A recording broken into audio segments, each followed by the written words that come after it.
আহজাবে আল্লাহ বলছেন উদউহুম লিআবাহিম, বাপের নাম ধরে সন্তানদেরকে ডাকবা। মুহাম্মদ ইবনে আব্দুল্লাহ, আবু বকর ইবনে কুহাফা, খালিদ বিন ওয়ালিদ, এইভাবে বিশ্বনবী সাল্লাল্লাহু আলাইহি ওয়াসাল্লাম নামগুলো সেট করেছেন। আমরা একটা সূরা আজকে পড়ব, যে সূরাটা আমাদের সামাজিক চরিত্রের জন্য বড় বেশি প্রয়োজন। পড়েন, আউযু বিল্লাহি মিনাশ শাইতানির রাজিম, বিসমিল্লাহির রহমানির রহিম, ওয়াইলুল লিকুল্লি হুমাযাতিল লুমাযা আল্লাযী জামা'a মালান ওয়া 'আদ্দাদা ইয়াহসাবু আন্না মালাহু আখলাদা কাল্লা লায়ুনবাযান্না ফিল হুতামা ওয়া মা আদরাকা মাল হুতামা নারুল্লাহিল মুকাদা আল্লাতী তাত্তালিউ আলাল আফইদা ইন্নাহা আলাইহিম মুসাদা ফি আমাদিন মুমাদ্দাদা আল্লাহুম্মা আজিরনা মিনান নার। পড়েন, আল্লাহুম্মা আজিরনা মিনান নার, আল্লাহুম্মা আজিরনা মিনান নার। এই সূরাটা পড়তে বিশ্বনবীর চোখ ভিজে যেত। রাসূল সাল্লাল্লাহু আলাইহি ওয়াসাল্লাম যখন শেষের আয়াতগুলো পড়তেন, কান্নার জন্য কখনো কখনো আওয়াজ পরিষ্কার হতো না, কান্নায় ভেঙে পড়তেন। কিয়ামতের কি চিত্র জাহান্নামের আল্লাহ এখানে তুলে দিয়েছেন। সূরাটি খুবই ছোট্ট, কিন্তু মনে হয় সাগর এক একটা সূরাতে আল্লাহ ভরে দিয়েছেন। ওয়েল নামে একটি জাহান্নাম আছে। এই জাহান্নামটি এত মারাত্মক, ইবনে মাজাহ, নাসাই, তিরমিজির বর্ণনায় বিশ্বনবী সাল্লাল্লাহু আলাইহি ওয়াসাল্লাম বলছেন, অন্য জাহান্নামগুলো প্রতিদিন 400 বার এটা থেকে বাঁচার জন্য পানা চায়। এটা এত মারাত্মক যে অন্য জাহান্নামগুলো পানা চায় দৈনিক 400 বার। কয়শো বার? 400 বার, যেন এটার কাছে যেতে না হয়। এটা এত মারাত্মক জাহান্নাম। 5টি কাজের জন্য আল্লাহ কোরআন শরীফে জাহান্নামের কথা উল্লেখ করেছেন। প্রথম যদি আমরা তাকাই, নামাজীদের মধ্যে যারা গাফেল তাদের জন্য আল্লাহ রাব্বুল আলামিন বলছেন, আরাআইতাল্লাযী ইউকাযযিবু বিদ্দীন ফাযালিকাল্লাযী ইয়াদউল ইয়াতীম ওয়া লা ইয়াহুদ্দু আলা তুআমিল মিসকিন ফাওয়াইলুল লিল মুসাল্লিন আল্লাযীনা হুম আন সালাতিহিম সাহুন আল্লাযীনা হুম ইউরাউন ওয়া ইয়ামনাউনাল মাউন। দ্বিতীয় পর্যায়ে বলেছেন, ওয়াইলুল লিল মুতাফফিফিন আল্লাযীনা ইযা ইক্তালু আলান নাসি ইস্তাওফুন। তৃতীয় পর্যায়ে বলেছেন, ওয়াইলুল লিল মুকাজ্জিবিন। একই সূরার ভিতরে 6 বার বলেছেন মিথ্যুকদের জন্য ওয়াইল। চতুর্থ পর্যায়ে বলেছেন, ওয়াইলুল লিল্লাযীনা ইয়াকতুমুনাল কিতাব। ওদের জন্য ওয়াইল যারা আল্লাহর কিতাবকে গোপন রাখে, আল্লাহর কিতাবকে মানুষের সামনে প্রকাশ করে না। প্রথম বলেছেন, এরপরে বলেছেন ওয়াইলুল লিকুল্লি হুমাযাতিল। এই 5 ব্যক্তির জন্য ওয়াইল। আল্লাহ আমাদেরকে হেফাজত করুন। ওয়াইলুল লিকুল্লি হুমাযাতিল লুমাযা। হুমাযা মানে হলো সামনাসামনি যে মানুষকে অপমানিত করে, বেইজ্জতি করে, সম্মান দিতে জানে না। এরকম লোক আছে না নাই?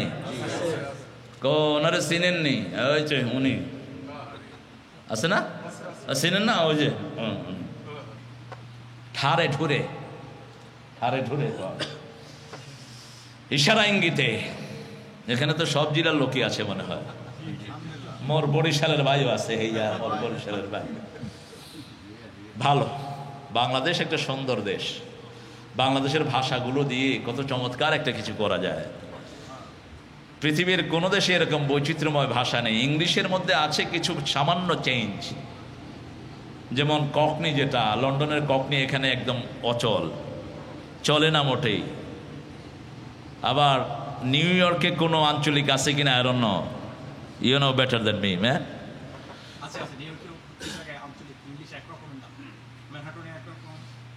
খুব বেশি পার্থক্য নেই, আমাদের দেশের মতো না। এই যে বেটা মোর আছে না দরিয়া তুমি কই হেয়া আছে, হেয়া নাই, এমন পার্থক্য। বেটা মোর আছে না এই বরিশাল বেটা মারামা কিলাকিলি করবা, টাফকি মারো না হিমল লগে। এই টাফকি মারো তো কোনো ডিকশনারিতে পাবেন না, কি কঠিন শব্দ। মোর লগে টাফকি মারো না হিয়াই। আবার চট্টগ্রাম গেলে কিছু শব্দ পাবেন, এগুলো আল্লাহ আলেমুল গায়েব ছাড়া কেউ জানে না।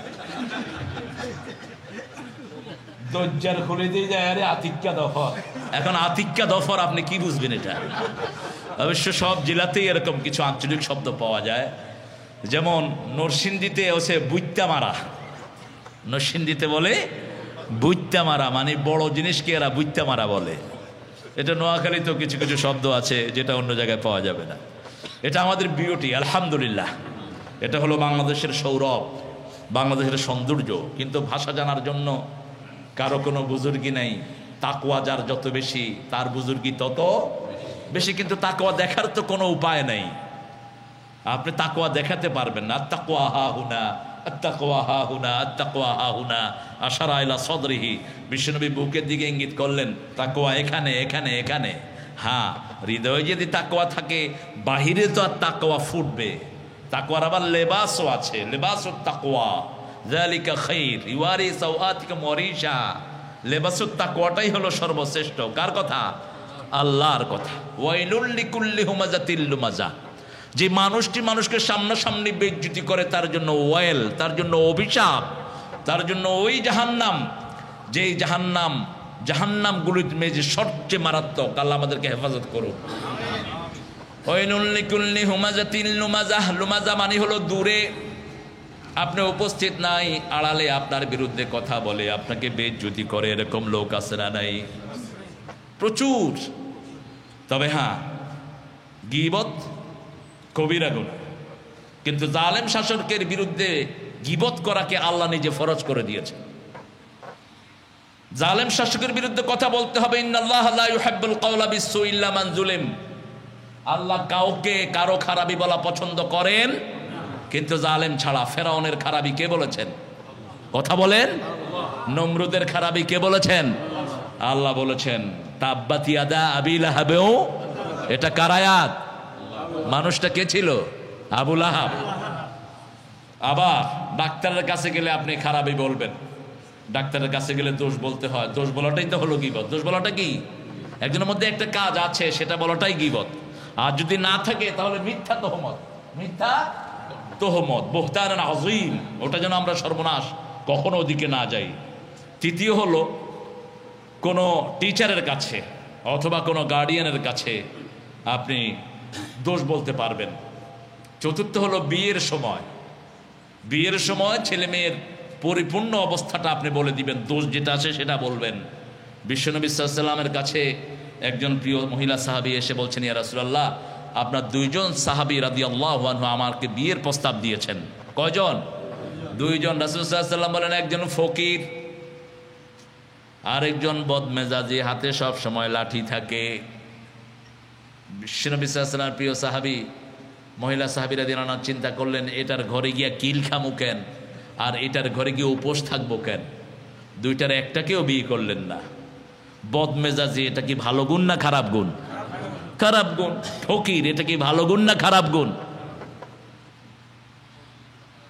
দুইজনের একজনকেও বিয়ে করলেন না। তৃতীয় আরেকটা প্রস্তাব আসলো, সেটাকেই বিয়ে করলেন ওই মহিলা সাহাবী রাদিয়াল্লাহু আনহা। আমরা তো অনেক খেয়ানত